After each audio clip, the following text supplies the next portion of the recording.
Mamlakatimizning barcha hududlarida bo'lgani kabi Buxoroda ham futbol va mini futbol bo'yicha Davlat xavfsizlik xizmati kubogi musobaqalari har yilgidek ko'tarinki ruhda o'tkazilmoqda. Tuman va shahar bosqichlarida g'oliblar qatoridan joy olgan jamoalar viloyat birinchiligida ham muvaffaqiyatli ishtirok etyapti. Yigit-qizlar o'rtasida do'stona muhitni qaror toptirish, ularning bo'sh vaqtini mazmunli o'tkazishda an'anaviy Davlat xavfsizlik xizmati kubogi musobaqalari muhim ahamiyat kasb etmoqda.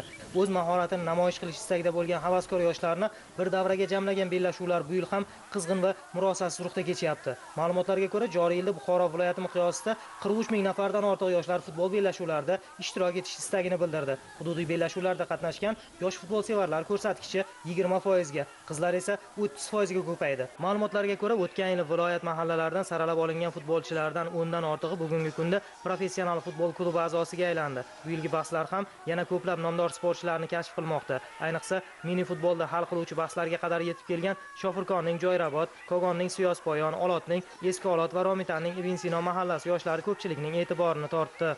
2023-yil chempion bo'lgandik. 2024 ga qilgan xatolarimizni tuzatib, mana bu yil yana 2025-yilga nasib bo'lsa viloyat musobaqasini ham, respublika musobaqasini ham niyat qilib kelganmiz. Nasib bo'lsa finalga ham xuddi ana shunday yaxshi o'yin ko'rsatamiz degan umiddamiz.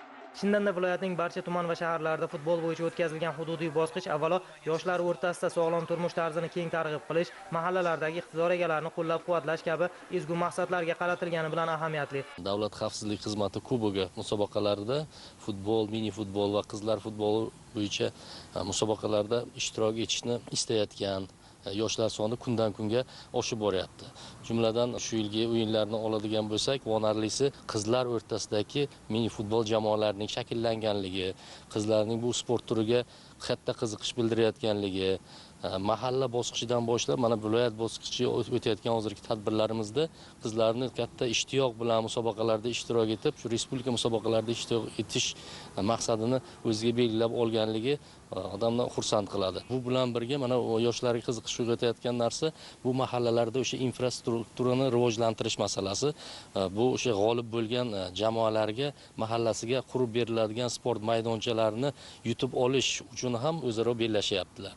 Davlat xavfsizlik xizmati kubogining viloyat bosqichiga mini futbol bo'yicha 13 katta futbolda ham xuddi shuncha yigitlar va qizlar jamoalari yetib keldi. Yarim final bellashuvlarida g'olib bo'lgan mahallalar 25-28 iyun kunlari viloyat g'olibligi uchun bahs olib borishadi. Hurmatli yurtdoshlar, siz Axborot 24 dastur bilan tanishdingiz. E'tibor uchun tashakkur. Salomat bo'ling.